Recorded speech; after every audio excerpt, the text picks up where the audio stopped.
Hey there friendly call signs, this is Scott from Plays with Soldiers, and in this video we're going to be reviewing Crown of Ash by Card Noir. Crown of Ash is a strategic worker placement and area control game for 1 to 4 players, plays in about 60 to 120 minutes, and will cost you about 50 quid. Players take on the role of vengeful necromancers, sending out their loyal minions to do their bidding.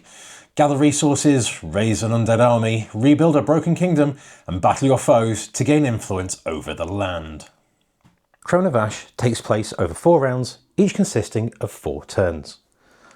On a player's turn, they will take one of their meeples and place it on the board. There are a number of actions that are available.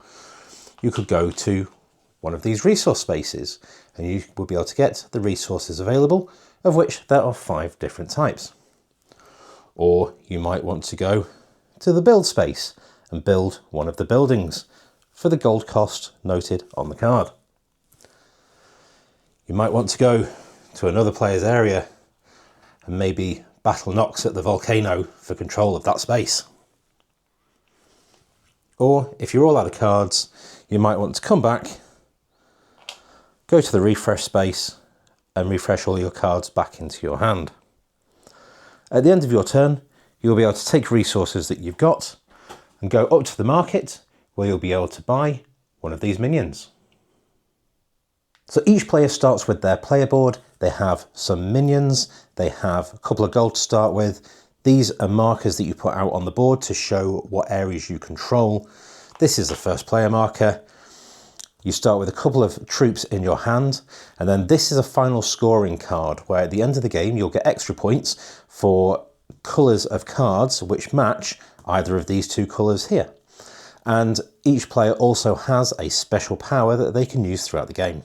So the game comes with a nice rulebook. It's got some intro bits to it. The art's really nice and it is laid out really well.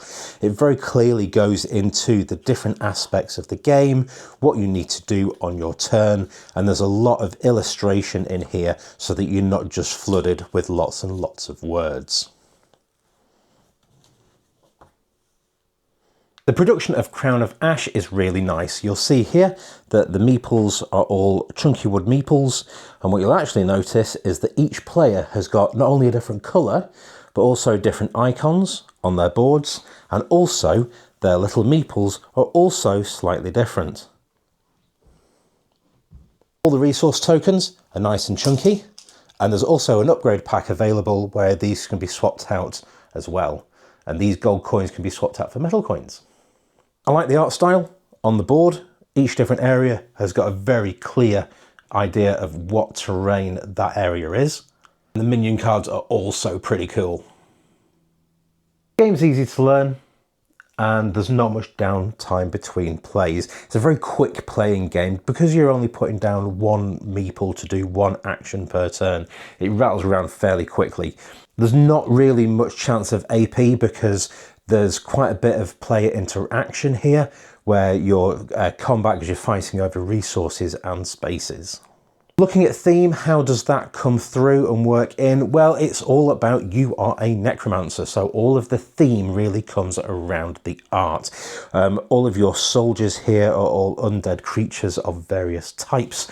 The players themselves, we'll see, are all kind of that undead kind of appearance to them.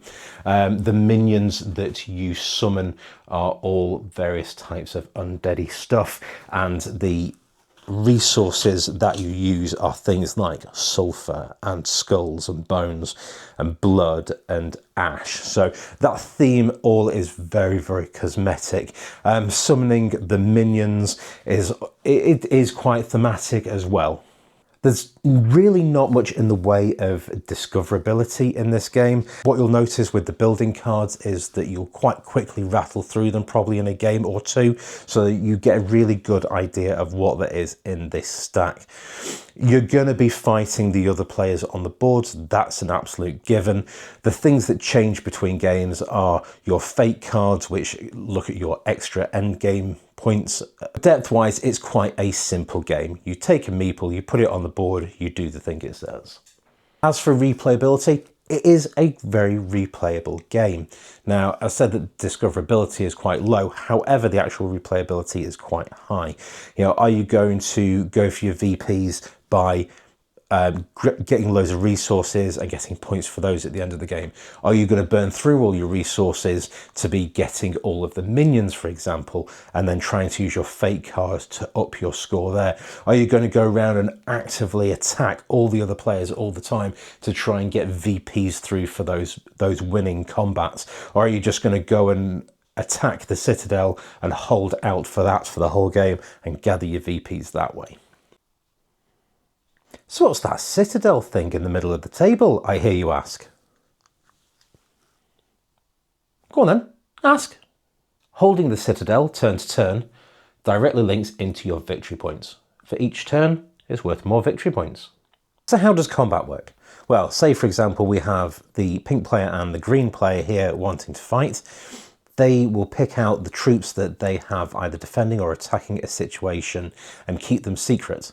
Then each one of them will play a card, which is like a secret combat card. This is very similar to the way that combat works in the Avalon or Scythe or a number of other games. And then when you flip the cards over, the strength on the card is added to the strength that is on the troops here, and then you compare the two and the one with the highest number wins. Now each of the cards here will show if you are a victor you get this, if you are a loser you will get this. So in this instance pink has won the game over green, so pink will get a resource of any particular type, whereas green will get 2 resources of any particular type. So in summary, what do I think? Well, I think my pluses are the art. I really like the style of it. I really like the colour of it. I'm talking about colouring as well. This is colour blind friendly as well. So if you take the board and you flip it over, the colours are completely different. So that really helps. I really like the simple rules. It's easy to pick up. It's easy to teach. And I really like the card combat system. Like I said, it's very Scythe-like. I'm a big fan of Scythe. Okay, you show your forces, you show your cards, you roll the dice, you add it all together and you see who wins. The work on point for me is how the buildings work.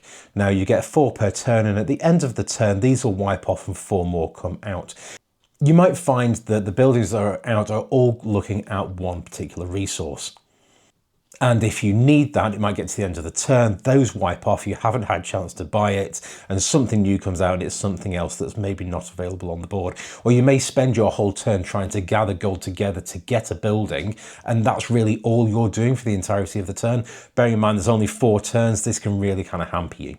Moving forwards, Crown of Ash has a Monuments expansion which is coming to Kickstarter in October, so head yourself over to there, ping the little button that says notify me, and when that goes live you'll be able to take a look and see what new and interesting things are being added to the game. So that is Crown of Ash by Card Noir. Don't forget to like, share, save, follow and all the other social media gubbins for more board game reviews and gaming goodness. Don't forget to look us up on Instagram, YouTube and TikTok. So whatever your favourite flavour of undead creature, remember, stay friendly.